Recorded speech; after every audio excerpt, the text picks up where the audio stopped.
All right, part two. Part one will be in the description box below in the comment section pin. So, good people, as in people you surround yourself with, even including family, they only are good people if Yahusha resides inside of them. Because that's where the good comes from. He is the vine within them that produces good works and good fruits through them. So it's God within them, as if you're hanging out with a born again Christian or born again Nazarene, whatever you want to call it, child of God. You're hanging out with that person, okay? That person, hanging out with them is like, if you were to go and gossip, okay? If you were to go and think of gossiping, it's like God is there by your side. Whereas he's inside of us, let's just say for this parable, he's beside us. So it's like having a friend over and it's three of you hanging out. So it would be like this friend, this person who's not saved, speaks to you and tries to get you involved in gossip because you're hanging out with a devil. You're hanging out with someone who's not born again, who has a devil behind them. That person's mindset, not the person, but the spirit behind them or in them, their mindset is to get this child of God who willingly allows themselves to be in the same presence, same company, same room, whatever, with this person who is possessed, not saved, whatever.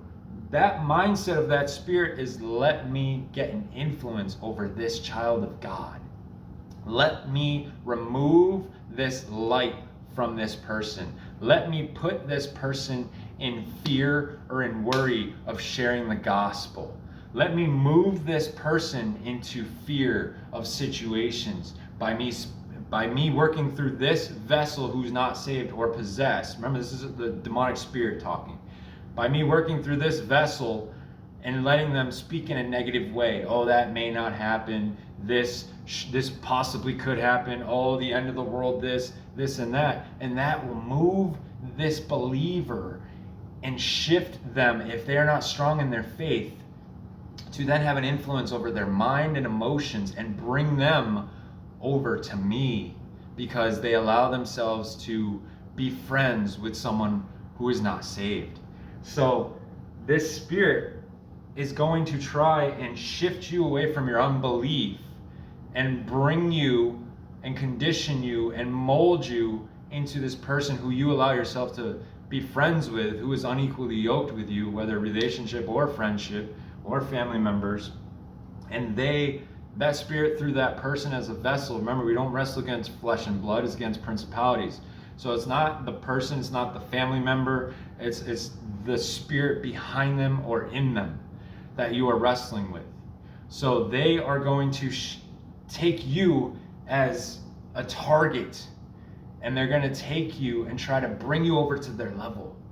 They're going to try to bring you over with their influence, bring you over with their negativity, with their fear, with their worry, with their confusion, whatever it may be. I mean, when people say they have friends that are atheists, it's like, if you are not in authority over that friendship, as far as you are not preaching to that atheist, but instead you're allowing that atheist to preach to you, that is straight up stupidity. You may see it as, oh, I'm being respectful, this is my friend. Well, you're being respectful and you're being stupid about allowing that spiritual influence that is over your friend, that is bringing confusion and lies to your friend so much that they make a lifestyle out of it. And now you want to allow that to be planted into your head? That is stupid. So what you have to do is, if you have a friend that is an atheist, either you don't talk about God at all. Like, I don't know this situation, so I don't know if God's using you to move this atheist and bring them to Yahusha. I don't know. So I'm not going to speak on it to how it should always go. But as far as you allowing them to speak their mind is not of truth. So you're literally opening your mind to believe lies just because of respecting them. And however you want to go about that, that's your business. But that situation is not good, because now they're going to bring their influence over you, their spiritual influence that is deceiving them. A spirit of confusion is going to come over to you. Now it's going to be confusing you. You were already rooted strong in your faith. you are already trying to move your atheist friend out of a mindset of confusion into the truth. You think the spirit behind that atheist is going to be like, yeah, go ahead, take them away from me, give them salvation through Yahusha without a fight? You got to be kidding me. You're going up against the devil behind them or in them. You understand that? Of anybody that is not saved, you're going up against the devil behind them or within them. So they're not just going to sit back and be like, yeah, let's let this Christian, this child of God, come and save and rescue this person and free them from the jail cell of Satan. No, they're going to send all their devils to come after you and to attack you and to get you out of faith and into unbelief and into confusion, so that way you're no longer a threat. You no longer have the key to get the person out of jail, but now you throw the key and you get in jail with the person. That's their mindset. And that's what you allow. You put your relationship and your growth spiritually on the line by taking that risk of having a friend like that and allowing them to speak to you about their beliefs. You understand that? It's different if you are in full control and you cannot be moved. This is how it is. This is the word of God. This is not my opinion. This is not my interpretation. This is God's word. You either accept or reject this. There's no more ifs, ands, or buts about it. It's not, let me present to you what I have, you present to me what you have, because once they present to you what they have, it's going to bring confusion over what you already have. It's like you have already written out the truth, and you're like, oh, they're going to love this truth. They're going to believe this truth. It's going to speak to them. It's going to open their eyes. Oh, this is going to be great. And you hand it to them, and you're hopeful for that. And they're looking at it, and immediately they're just like, no, that's wrong, that's wrong, that's wrong, change that to that, this to that. And then they give it back to you and say, this is what I believe about what you just gave me. And now you're looking at it, and you're like, I did believe this to be the truth, but now that they say that, now I question that truth, and they cross this out, so I guess they don't believe that. So I wonder if I believe that. And now you got confusion, because you allow the spirit behind them to manipulate you. You have to have authority over the spirits. Okay, when Yahusha came to rebuke the devils, they didn't challenge him. They didn't say, try to take me out of this person's body. No, they said, we know who you are. We know why you came. We fear you. Just let us go and throw us away over here or get us out over there. They didn't challenge him. But we're not Yahusha. So they don't fear us unless they have to fear us, unless we give them a reason to fear us. And the reason they fear us is because of our relationship with God and how strong our faith is. If you do not have strong faith, if you do not have a close relationship, they don't fear you. It doesn't matter if you're born again or not. They do not fear you because you don't give them a reason to. You allow them to bully you. If a bully bullies you and you just let it happen and you don't do anything, he's not going to fear you. He's going to continue to come to you every morning at school and do the same thing because you're the one person who doesn't give him a hard time. But if you give him a hard time and you say, knock it off, stop hitting me, go away from me, he's going to fear you. I can't speak for all bullies. More bullies are tougher than the others. Others just put on a facade that they're a bully because they want to be feared. Whatever. But they're going to have a problem now. It's not going to be a routine now. It's going to be, if I do this, are they going to do this again? Or if I do this, are they going to push me away? Or if I do this, are they going to get me in trouble? It's no longer, I'm going to do this tomorrow because I know it will work because they'll do nothing about it. And that's how it can be the rest of the year in school. So that's what you got to understand, is if they can provoke you, if they can move you, if they can shift you from belief to unbelief, from faith to worry and fear, then why do they fear you? They have all control and authority over you when you have the weapon that is stronger against them, but you're not using it. It's like you having a gun and someone only having a fist, and this is the fight that you have. Clearly, if you pull the trigger, that person's dead.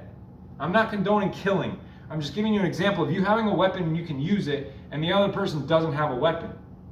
But see, this person who doesn't have a weapon is getting in your mind saying, oh, you don't need that gun, put that gun away. I don't have a gun, why do you have a gun? But you're not in the mindset of we're buddies and we're just wrestling. You're in the mindset of your life is on the line and they're trying to kill you. And they didn't know you had a gun until you pulled it out. So now they're in the mindset of, I don't want to die, so I got to manipulate this person to get rid of their weapon and not use it against me, so that way I at least have a risk. I at least have a chance to kill this person with my bare arms than for me to die by a bullet. So that's what the spiritual attack is happening, and that's how it's happening is they're coming with fists and you're coming with the sword of the Spirit, and you're choosing to put the sword down and say, okay, I'll come with fists just like you. You've given up your authority, you've given up your power to be on their level. What are they going to fear you for? They're not going to.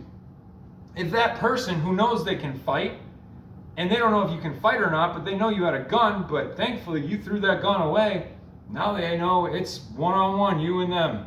There's no greater advantage of you being able to kill them now, because your life is on the line for whatever reason of the parable.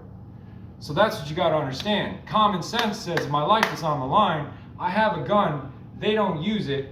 I'm going to use it and tell them to get away from me. If they try to come at me, then I'm going to defend myself and I'm going to pull the trigger. And I'm going to be safe. And I'm going to have victory. And I'm going to have power and authority over that person.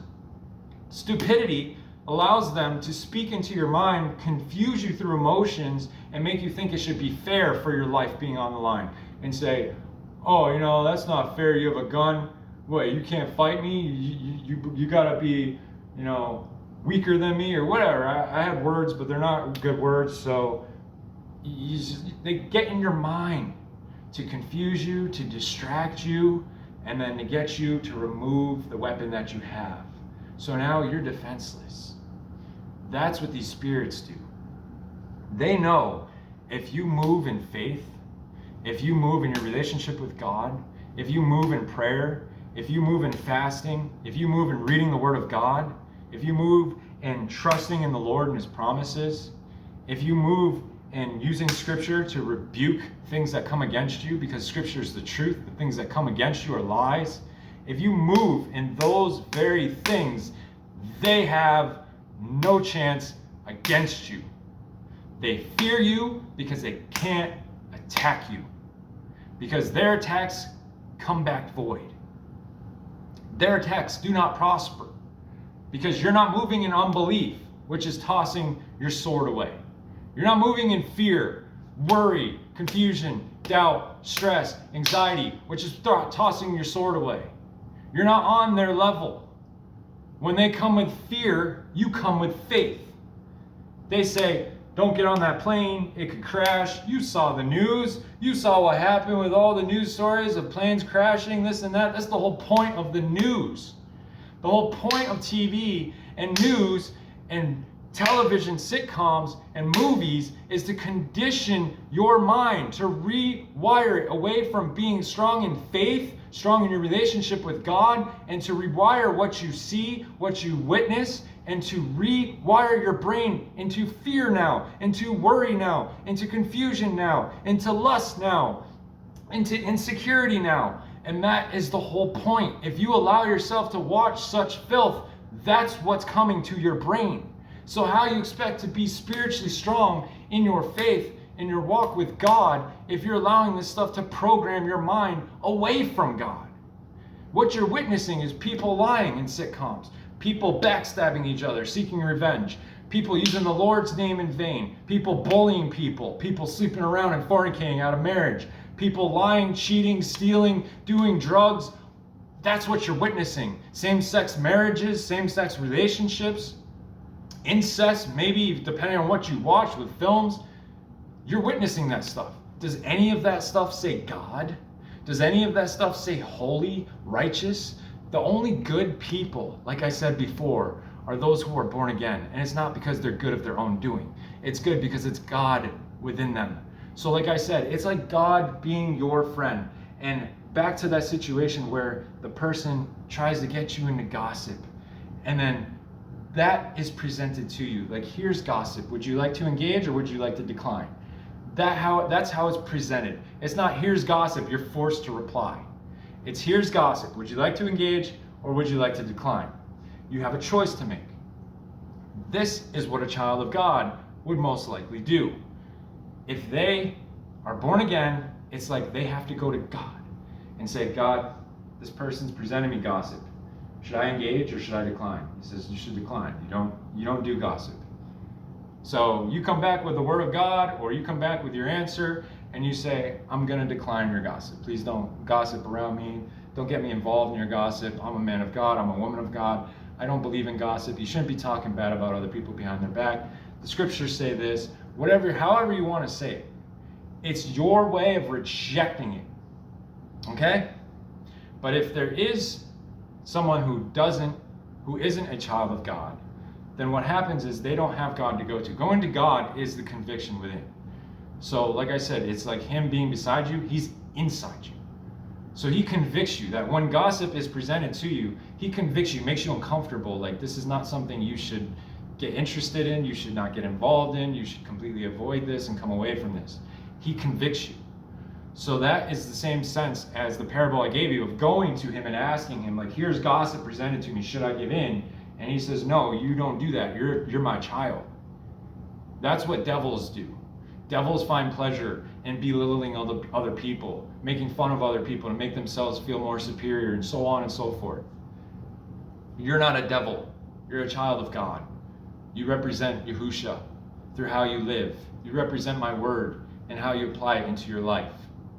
You represent your relationship with me and how strong in faith you are and how close you are to my word and do as I say and command. That's what a child of God does.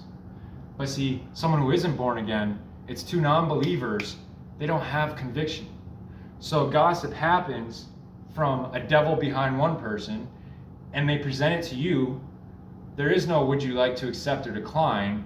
I mean, there is, but it's not like a conviction situation. It's like, are you this type of person or not? It's not, is God residing in you, having you reject this? So that's the accept or decline part with someone who's not saved. So this person gossips, and maybe you're not born again, but you still aren't the type of person to gossip. That can happen. But mostly, it will be they gossip because the devil behind them or in them has them gossip. That's an influence that comes over to you. It's presented to you. Would you like to accept or decline? You accept. Now that influence comes over to you, gets you to find pleasure in gossiping with that person, making you feel closer to that person, cooler with that person. If that's what you want to call closer and cool, then I don't know what to tell you. But that's the devil deceiving you. Anyways, you are now gossiping with them. You see, because it's an influence. It's what you learn, it's what you're listening to, it's what you're exposed to, it's what you're presented with. And now, if it's something that interests you, something that you would like to get involved with, something that you feel would help you get closer to this person, something that would feed the supply to Jezebel, then you'll give in. And you'll end up giving in and gossiping. And you'll say, oh, people have no influence over me. That is an influence. You just gave in to something you wouldn't have done because that influence was around you.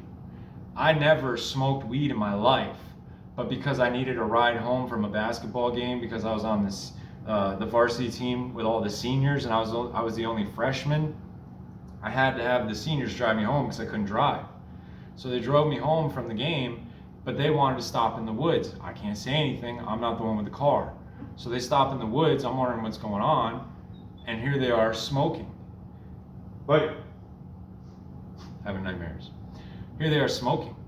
So I'm curious now, like, what's taking so long? I've been sitting here for a while. I get up out of the car and I look and I see them smoking. And the devil's behind them offers me, you want to try? And in that moment, I'm weak, I'm vulnerable, I was not saved. I was curious, I was trying to fit in. Freshmen with seniors, not easy place to be, but because I was good at basketball, it brought that relationship to become easier. But other than that, it's the outside world relationship now. And this is the first introduction to, you want to be cool like us? And at that moment in school, there's so much peer pressure to be cool, to be popular, to be skinny, to be beautiful, to be in a relationship, and all that pressure is there. And so you do things you normally would not do because that opportunity was presented to you at a time where you were weak and vulnerable, because Satan got in your emotions and made you beat yourself up. If you don't take this, you're not going to be cool like them. They're not going to accept you. They're going to think you're a loser, so on and so forth. You believe that lie. Now you have planted that seed of unbelief. You have planted that seed of insecurity, of worry, of fear, whatever the situation may be. You have allowed that seed to be planted by Satan. It's not a seed you want to be planting in your head. So now that's like you getting in the spiritual vehicle with him. So now you try it. Never would have tried it in my life if it was not presented to me. But because it was presented to me, I tried it. Thankfully, I never got addicted. Thankfully, I've only done it like 8 times throughout my life, and that was way many years ago when I was a sophomore and would have been a junior, and that's it. I don't do drugs. I don't drink alcohol. Those are poisons of Satan that I want nothing to do with. So I'm not condoning it. I'm giving you an example that had I not allowed myself to be around such people, even not born again, that influence never would have been welcomed into my life. If I was around someone who doesn't do drugs, would I ever see them come to me with drugs? No. But if I'm around people who are a bad influence, bad company corrupts good morals, because they manipulate you, or try to, the best that they can, over to their side. Hey, I notice you're a good kid, but you're wanting to hang out with me and my group, and we're bad boys. You can't be a good kid anymore if you want to chill with us. So they're going to try to mold you and clone you the best that they can into the kind of person that they are. Now they remove your identity. You've completely lost who you are. You're living a false identity, a facade of life that you think you truly are this bad boy. You truly think you get into trouble. You truly think you're cool. You truly think the girls want you because of who you are as a person, not because of this facade that you're putting on and lying to yourself about. And you're having all this going on. You got to understand that that is setting you up to fail, because you are no longer who you are. So now you don't know what you like anymore. You're living a fake life. Everything in your life is a lie. It's a pattern of a lie. Oh, I like to dress like this. No, you don't. They're making you dress that way so that way you're cooler. The way you like to dress is how you dressed before they gave you their advice. Oh, I like girls like this. No, you don't. You like girls like this because they get girls like this. And that is what's happening. You start living little by little, a lie, and you start believing it to actually think that that's you. That's me. That's what I like to do. No, you don't. Don't lie to yourself. If you had to choose, I like to dress like this, or I like to dress like this, how I used to dress before I met these people, you'd be stuck. You'd be like, I really do like to dress like this, but this doesn't make me cool. This doesn't make people want to hang out with me. So now I have to like dressing like this. But that's not a decision you made on your own. That's something that was influenced into your life because of being around bad company. You understand why it's so important with who you surround yourself with, especially as a child of God. Because when I was not saved at that moment, it was no big deal. Because it's a devil behind me partying with the devils behind them. So they welcome me automatically because I'm not saved. There's no preaching of the gospel to them. There's no telling them they're living in sin. There's no telling them that, they could, that they shouldn't be gossiping, that they shouldn't be getting high because there's spiritual influence behind it. There's none of that. There's no rejecting what they want me to do because I live holy and righteously according to God's word. There's none of that. It's what they present to me, I'm on board. Let's do this. I'm game. There's no question about it. But if being a child of God, that same situation is presented, there's going to be a lot of conflict. There's going to be disagreements. There's going to be feeling like an outcast, outsider. Like, it's like they're going to present the weed to you. You shouldn't be in that position anyways, but if you can't help it, like you don't know this is going to happen to you, you're just taking a ride home and they stop in the woods, you're a child of God at this point, they can present that same scenario to you, but it's flipped now because you're born again. And you, when you see it, you either choose to get back in the car and wait till they're done, or when you see it and they offer it to you, you say, no thanks, I don't smoke. Because now it's their devil trying to provoke you, not the devil behind you, because you're born again. So it's not a devil behind you saying, yeah, go be cool and smoke. Now it's God within you saying, you don't do that. That's not of you. You should not be around these people. You should not be in this situation right now. So with God in you, you can either listen to God's warning, God's protection, God's love, God's conviction, or through your free will, you can rebel like Jonah and end up in the whale of the belly for 3 days. You have the choice to rebel, but it's not wise. When you rebel against your parents, what happens? You get punished. You get grounded. Is it worth it? No. For what? A short moment of enjoying something and then having to suffer and pay for it for a week, for a month, for whatever their consequence is that they give you? Is that worth it? No. It's the same thing with sin. Satan has us rebel against God, come away from living in the Spirit, walking in the Spirit for a little temptation. It's like he gives you a piece of cake instead of the whole cake where you can enjoy that at least for the day or the week. He gives you only a piece and you enjoy that, and it's bad, it's poison, it's toxic. But in that moment, it's just, oh, this is so good. Oh, this is amazing. This is what I want. But then after you have eaten it, you start getting sick. And now that sickness lasts throughout the week. So was it really worth it?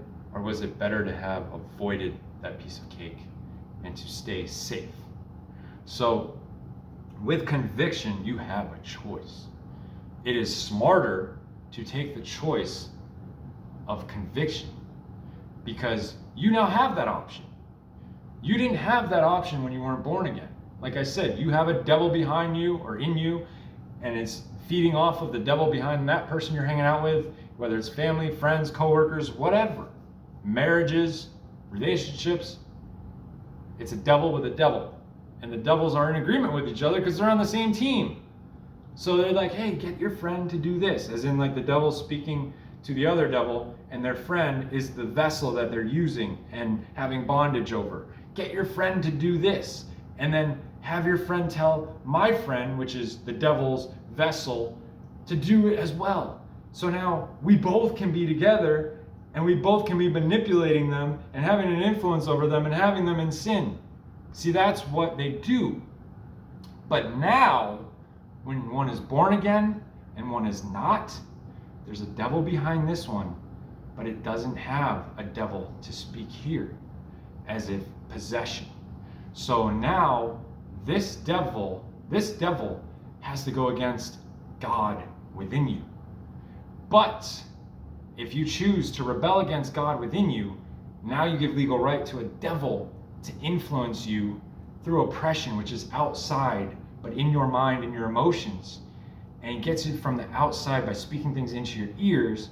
Yeah, you should go and do that, when God said don't.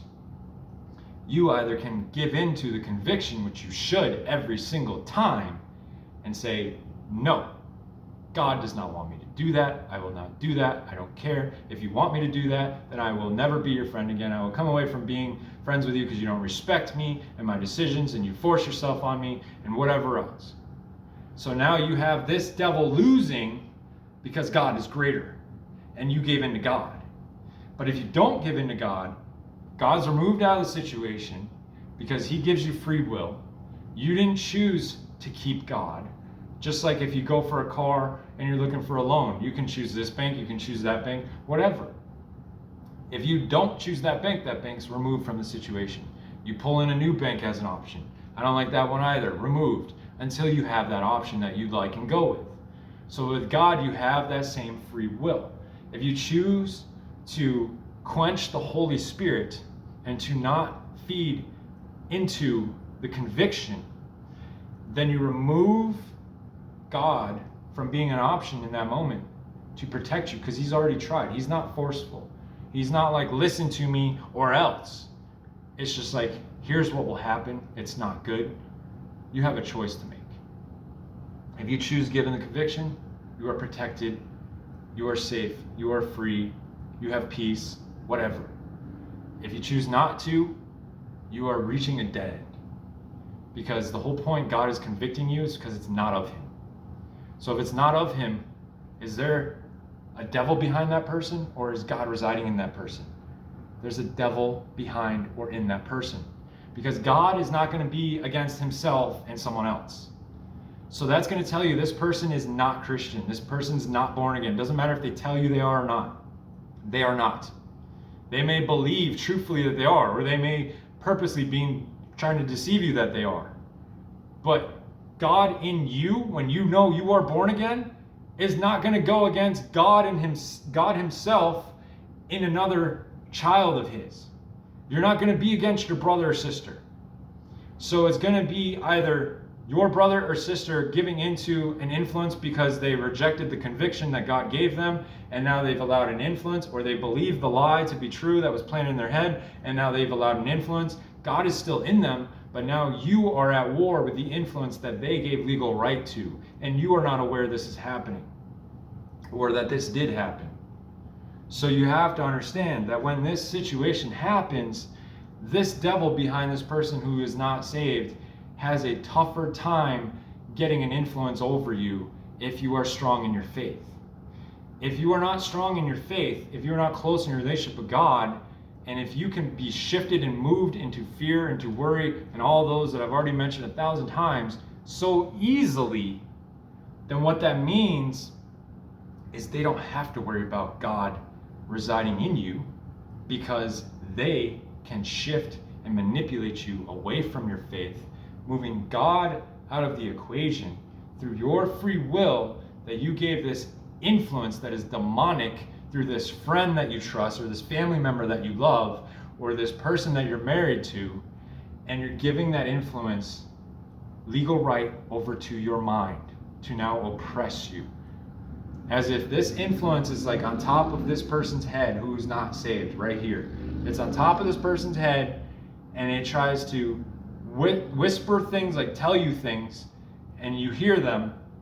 If you give in to them, you allow, once you have said, yes, I believe that lie to be true, it's like that influence now leaves that person for a moment, comes over to you, starts manipulating your head, getting their influence over you, and maximum file size, and leading you to do what that influence wanted you to do.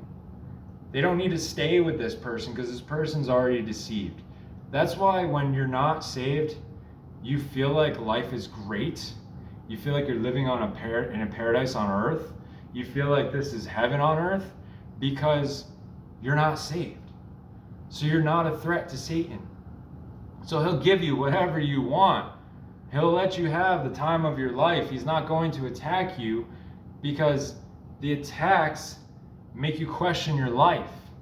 If you have no attacks, then you're just going to go with the routine of your life as if it's like an everyday model routine, just like the Truman Show. Why change anything when everything is working the way it is? So every morning he comes and wakes up and says his famous quote, and then he goes and gets the paper, and then the dog jumps up on him, the neighbor's dog, and then he goes to work, then he goes and gets this magazine for his wife, and so on. Same routine every single day. So if it works, why replace it? You understand? If you have a toothbrush and it works every day, you're going to brush every day, you're going to use it every day, but if it starts to fall apart, now you got to replace it. That's abnormal. You're used to every day just using it. Now this one day you got to replace it and find a new one, and you got to shop and you got to buy, and that's out of your routine. So now it's like you have that moment then to go to a different toothbrush. maybe this one that's been good to you all this time, you're just like, you know what?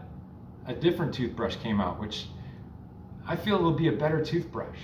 I'm going to go and get that one instead. Now this toothbrush loses out. You have a new replacement. Now a new routine comes into play.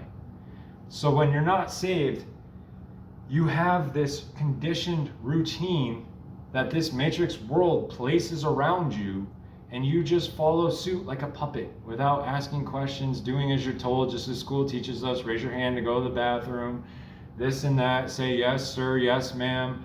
All this authority, this control, this dominance, that's what it is. So you're in this routine, nothing is going to change. He keeps you in this routine because he doesn't have to worry about you. If you die in this routine, you go to hell. You go to the lake of fire for eternity. As long as someone does not come to you with the gospel, that's your life. That's what you're looking at. So he has no reason to come into your life and try to destroy it or manipulate things or change your routine or replace this, replace that, because no one of God is coming to you. You're rejecting God completely. So as long as you die that way, you're his. So he's got you in a cage, and he has the key, and he's not letting you out, and you will die in that cage. But if someone comes with the gospel, now you will start to see a shift in your life. You will start to see truth being spoken to you, whether you listen and accept it, or you're not able to have spiritual ears to hear it and accept it, but you will get that truth. Now it puts the devil on alert. Okay, I have all these people that don't believe in God, that are doing the same routine, nothing to worry about with them. It's just like a bunch of cattle just going in one straight line. Now I got this person that stands out to me like a bright light, like what just happened over here. I need to figure out this situation. Oh, this person came into their life, and this person's a child of God, and they're trying to talk to this person and trying to get them away from me and out of their cage and take the key and open the door and get them free, and I can't allow that. So now I got to get this person who's not saved to not accept this person who is saved, and I got to get in their mind to hate this person and to reject this person and to come away from this person, because as long as this person that is saved stays in their life, they may become saved and they will be taken from me. Their soul will be taken from me and given to God, and they will see heaven for all eternity, and I can't risk that. So in order to stop this and put an end to this, now that I'm aware of it, I need to get this person who's not saved to find something wrong with this person who is. And now you'll get a routine that shifts. And now all of a sudden, there's problems in your life. Why? All of a sudden, like everybody I hang out with, I love, I party with their devils party with me, but this one person comes to me. And in this moment, you don't realize they're saved. You can't grasp that because they haven't given you the gospel yet, but they're attempting to. Like they've become your friend. They're speaking to you slowly about scripture. They're speaking slowly about praying, whatever it may be, going to church, trusting in God, whatever it may be. And these are red flags to Satan. It's like, the alarm that goes off for a firehouse. The alarm goes off. They wake up immediately and just go right to the fire. They don't wake up and say, what's that noise? That's annoying. I wish it would stop. And then go back to bed. No. It's an alarm. It goes off. They're wide awake. They do what they got to do, and they get it done. So when a born-again child of God comes into a non-believer's life, that's what happens. It's an alarm that goes off to Satan and the kingdom of darkness, and he says, we need to stop this. If a child of God finds another child of God and they become married, he needs to stop that too, because that marriage glorifies God. That marriage teaches other people not to fornicate, not to play house. Instead, know what real love is and not lust. And that marriage is an example of Yahusha being the head of their marriage, and God the Father, Yahweh, being the head of Yahusha in the marriage. So that's what you got to understand, is that's a threat to Satan as well. That's when these routines change and shift. So in this person's life, they're like, I've never had a problem with anybody, but all of a sudden this person coming to me with church, coming to me with the Bible, coming to me with prayer, coming to me with speaking about God. And now you were liking it at first and you were being open to it, and Satan saw that. If you rejected them, he wouldn't care. There'd be nothing that would change in your life, no shift. You go back to the same routine. Oh, that was a close one. That's how Satan would be. But see, if he sees that you're engaging with this person, someone that you love, that you're interested in, and they're able to engage you with God, someone that is a friend of yours, a coworker, and they're able to engage you with God, a family member, they're able to engage you with God. That is a process. It's a relationship, not a religion. It's not a school. Religion is school. Relationship is faith-based, spiritual-based relationship through obedience and love. So, and through the fear of the Lord. So with that being said, you have to understand that these are red flags. If they reject that born-again child of God, hey, go to church, nah, I'm good. Then Satan's like, whew, that was close. Didn't happen. No false alarm, everybody. Go back to work. Everybody, get back the cattle going in a line. But if they like or are interested in what that person says, hey, would you like to come to church with me? I'm not saying, I said religion is a cult. Religion is man-made. Not all churches are a cult and are man-made. Religion is, but there are churches that have born-again pastors of God. And that is a relationship in a church building. It's not a school in a church building like religion is. So, and how you will know is what the pastor speaks aligns with God's word completely and in context. So anyways, you have that situation, whereas now it's a alarm going off, like, yeah, I think I will come check out that church. Now Satan has time. If that person said, come to church on Sunday with me, and it's Thursday, Satan has time between Thursday and Sunday to work those two against each other, because he cannot allow this to happen. If this happens and this person who is not saved becomes saved, Satan loses that soul. He wants every single soul. I kid you not. It's not like 5 went away, no big deal, we still got 1 million left. He wants every single one of them. Just like on a game of chess, every single piece matters. So he wants every single one of them against God. So if this is one that he is going to lose, he is going to war for it. So he will get in this person's head and have this person's life shift. And now this routine shift. And now they're like thinking of things that they normally wouldn't think, and they're like, I got church now, which has been introduced into my life, and that's never happened before. So that's a shift in my routine in my life. And now I have a new friend that I feel that I trust, or a new girl or a guy that I like, or a family member that is coming over and visiting me more, whatever the situation may be. And they're liking it, they're adapting to it, they're welcoming it. This is a problem. But you have a time frame of Thursday, I believe I said, to Sunday. Satan's goal is to get this person on Thursday to not show up on Sunday. How's he going to do it? Many different ways. He can get in their head and have them rethink about church and like show them videos online, and they're just all of a sudden looking up music on YouTube, and all of a sudden they see Wolf Joel Osteen preaching, and they think this is what church is like, and then they're like, oh, I don't want anything to do with church, I'm not going to go Sunday. That's one way. Another way is they can have someone in their life come into their life, a family member, a friend, coworker. Hey, we're playing basketball on Sunday. You want to come? Yeah, that'd be cool. Another way, it stops it. He has to make a plan to stop this plan from happening. So he will shift things around. Maybe you'll meet a girl on Saturday, and she's saying, let's go on a date on Sunday. Now that becomes a priority because church is new to you. That's not something that you're like, yeah, I definitely want to do. It's something that you're curious about, you're open to. But meeting a girl or meeting a guy, if I'm talking to a girl, that's something that would be more interesting to you because that's something you want. That's something you know you want. That's something you like. And Satan knows that. He knows what kind of girl you like, what kind of guy you like, and he will make sure to use that person as a vessel, even if their intent is not to marry you or be with you, but just to use you for that Sunday, so that way that Sunday you feel like you're growing in this relationship, and then that girl all of a sudden loses interest, but so conveniently she was there on Sunday for you. That's what he will do. And he will use a Jezebel to do that, male or female.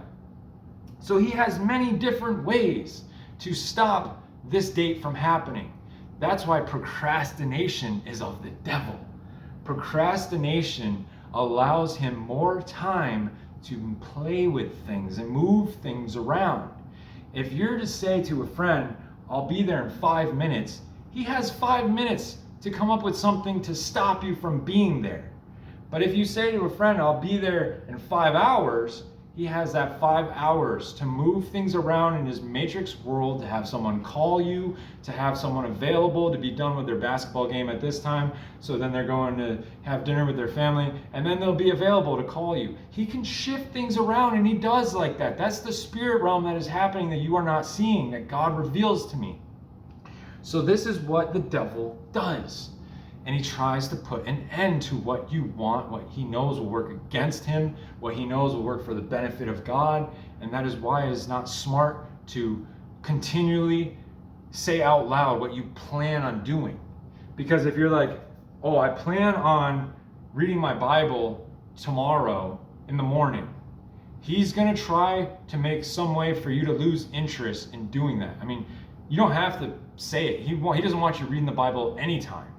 But if you make a plan on it, he knows that's a definite goal of yours. That's an objective of yours.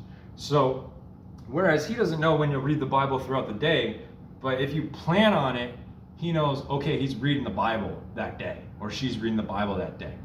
So now he has to work against that.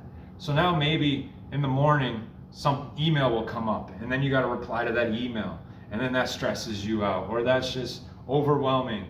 And now you're not in the mood to read the Bible. Or maybe your dog pees on the floor and then you got to clean that up and that makes you angry and now you're not in the mood to read the Bible. Or maybe a friend calls you and says, let's go for breakfast, and then you're having breakfast and then you're not in the mood to read the Bible, or you forget to read the Bible, I'm sorry.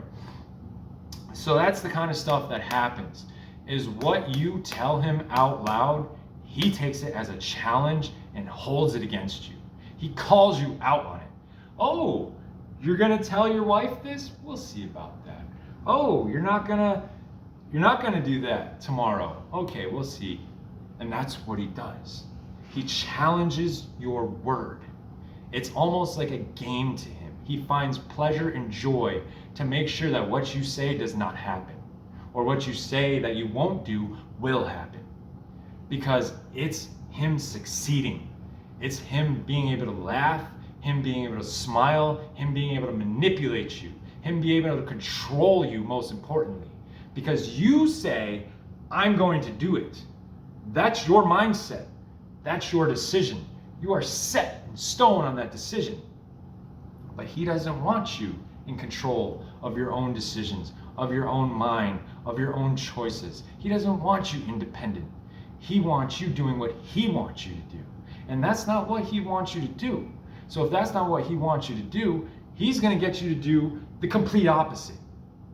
Because that's what he wants you to do. And that's what Jezebel does as well. They don't want you independent. Because if you're independent, they're not getting a supply from you. Supply means you're feeding their ego, you're giving them emotions that they feed off of, you're giving into their drama, you're allowing them to show their toxic behavior, to spew their toxic behavior onto you, and you're accepting it and giving them an emotional reaction out of it. That's supply. You are reacting to them like a bully. Bully supply is you reacting. They punch you, ow, that hurts. They love that. Someone who wants to kill you, they want to hear you scream for your life. There's a gun to your head. No, please don't kill me. Oh, I have family to live for. Just take anything. I have everything. Take my wallet, take this, that. They love that. It gives them power. It gives them that control, that superiority. Okay? That's what they love. But if you are a child of God, there's a gun pulled to your head, you're going to say, pull the trigger. That is going to throw them off, because that's showing that you are in control when they thought they were in control. You understand that? So now that's going to mess with their head. Like they like to mess with yours, but they don't realize God is greater than he who is in the world. He who is in you is greater than he who is in the world. So you die, you live and die for him. So if this is your time to go, so be it. Pull the trigger. I don't fear you. I don't fear losing my life because I know where I'm going. So they've lost all power. There's no fear coming over you. They're going to be like, my weapon is defenseless, but I know if I shoot this at a wall, pow, it works.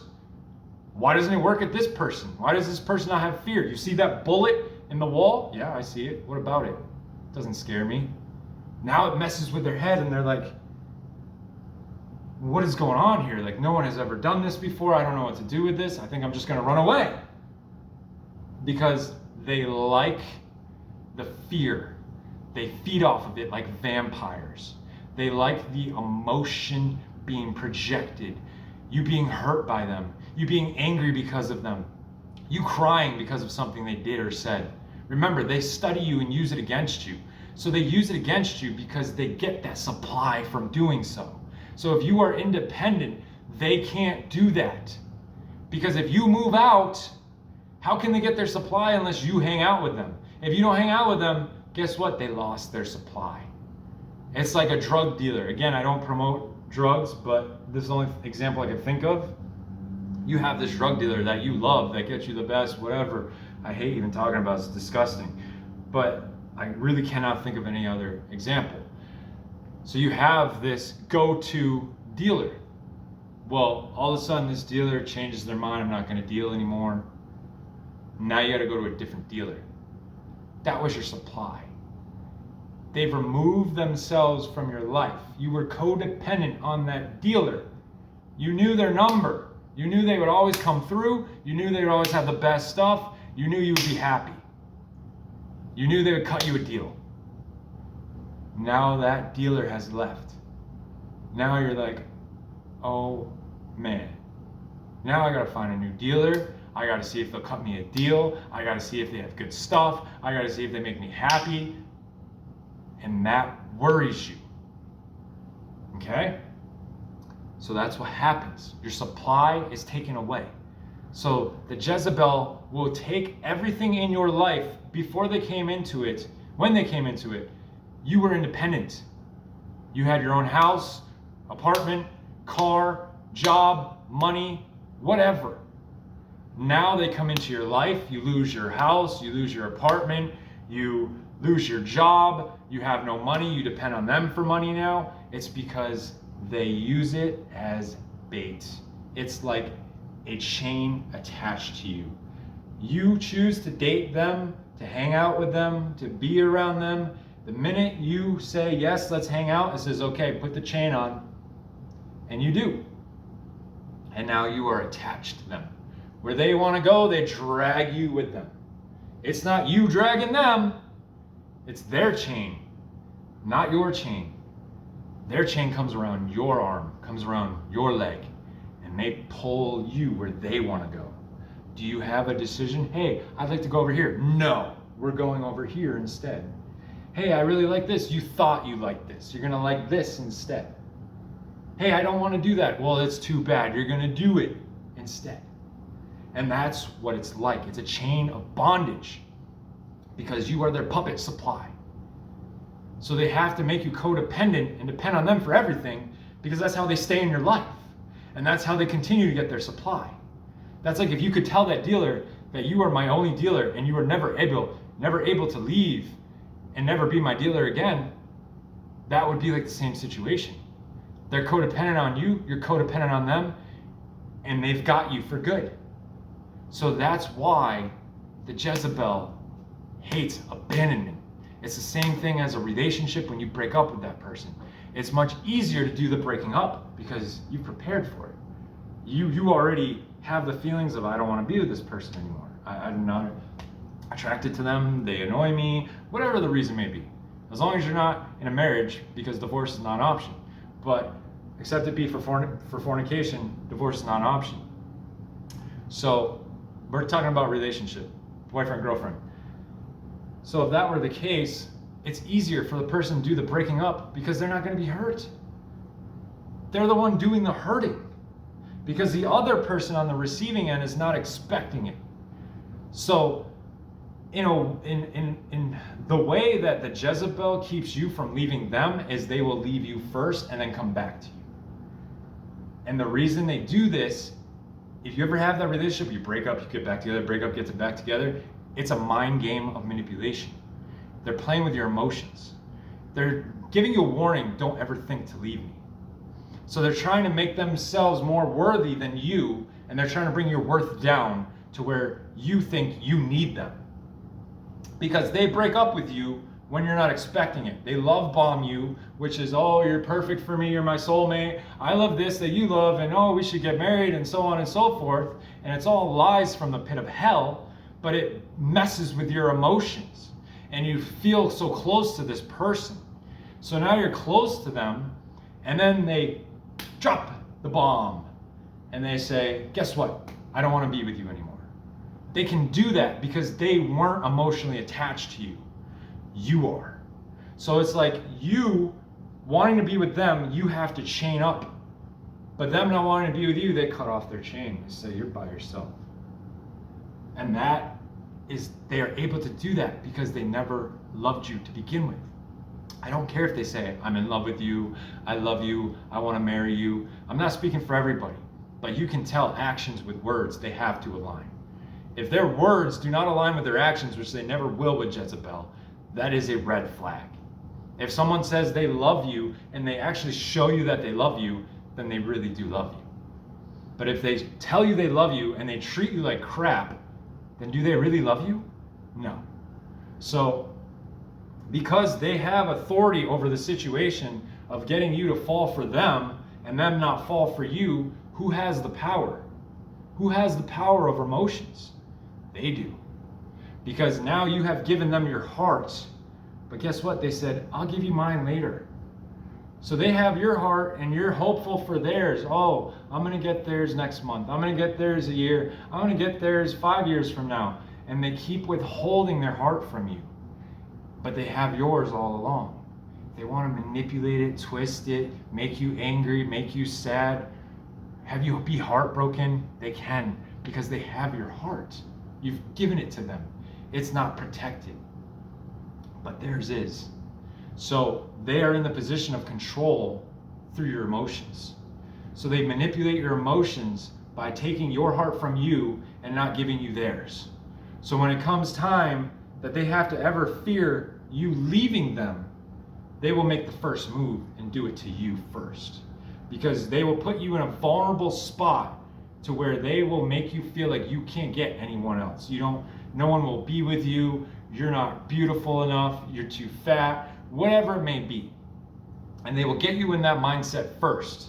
And then they will leave you, tell you all that stuff, make you believe that stuff as a curse spoken into your life, that you accepted those lies from the pit of hell, from that serpent's mouth, and you believed it to be true.